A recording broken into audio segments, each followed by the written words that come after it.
میں اکثر والدین سے کہتا ہوں بچوں کو دعا مانگنے کا طریقہ سکھائیں. ایسا میں کیوں کہتا ہوں اس پر ہم بعد میں بات کرتے ہیں.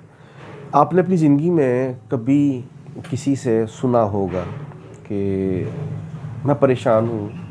اکثر لوگ بولتے ہیں تنگ دست ہوں, کاروبار میں برکت نہیں رہی, رزق میں برکت نہیں رہی. اس کی 2 سے 3 جو کامن وجوہات ہیں وہ یہی ہیں کہ ہمارے مذہب سے دوری, اپنے رب سے ہمارا رشتہ مضبوط نہیں, یا ہمارے اعمال, یا پھر ہمارے اپنے خود کے کیے گئے غلط فیصلے ہمارے آڑے آ جاتے ہیں. دیکھیے, ہم رب سے مانگتے ہی نہیں.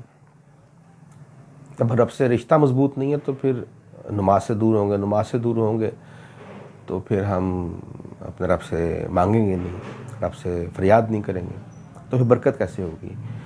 تو یہی وجہ ہے کہ میں والدین کو اکثر یہ کہتا ہوں کہ بچوں کو دعا کرنے کا طریقہ سکھائیں. دعا کرنے کا طریقہ بچوں کو پہلے آنا چاہیے. جب دعا کرنے کا طریقہ بچوں کو آئے گا تو یقینی طور پہ بچہ اللہ سے مانگے گا. اس کو اللہ سے فریاد کرنے کی, اللہ سے مانگنے کی, دعا کرنے کی عادت ہوگی.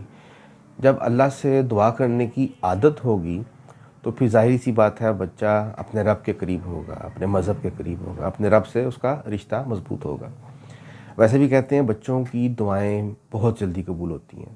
دل بچوں کے بڑے معصوم ہوتے ہیں, صاف ستھرے ہوتے ہیں, بچوں کی دعائیں زیادہ جلدی قبول ہوتی ہیں. اچھا, یہاں مجھے ایک بات اور یاد آ گئی. اکثر والدین کہتے ہیں بچے کو نماز کی عادت کیسے ڈالیں, بچہ نماز نہیں پڑھتا. دیکھیے, مکمل نماز کے لیے بچے کو کھڑا کرنے کی ضرورت نہیں ہے, بچہ نہیں پڑھے گا. آپ مثال کے طور پہ فجر کی نماز ہے, آپ بچے کو بس اتنا کہیں کہ 2 فرض ہی تو ہیں بیٹا, 5 منٹ لگیں. بچے کو صرف فرض کی عادت ڈالیں, بچہ فرض نماز پڑھ لے, تو جب اس کو عادت ہو جائے گی, پختہ ہو جائے گی, تو پوری خود ہی پڑھ لے گا انشاءاللہ. تو بات ہم کر رہے تھے کہ بچے کو دعا مانگنے کا طریقہ سکھائیں. ایسے بچے کی عادت ہوگی, اللہ سے اس کا رابطہ مضبوط ہوگا, دعا مانگے گا تو پھر بچہ نماز کی طرف ہی خود بخود آ جائے گا. جب نماز کی طرف آئے گا تو پھر ظاہری سی بات ہے زندگی میں برکت ہوگی, ہر کام میں برکت ہوگی ماشاءاللہ.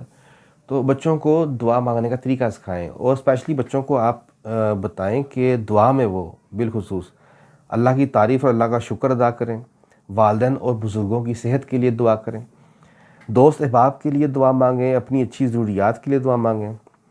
اور یاد رکھیے گا, بچپن میں مانگی گئی جو دعائیں ہیں یہ جب بچہ بالغ ہوتا ہے,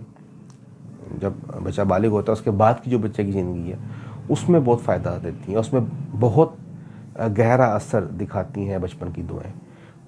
بچوں کو دعا مانگنے کا طریقہ سکھائیے, بچوں کو اس طرف لے کے آئیں. بچوں کے لیے بہت ضروری ہے اور بہتر ہے, ان کی آنے والی زندگی کے لیے, آنے والے کل کے لیے بہت ضروری ہے, بہت بہتر ہے.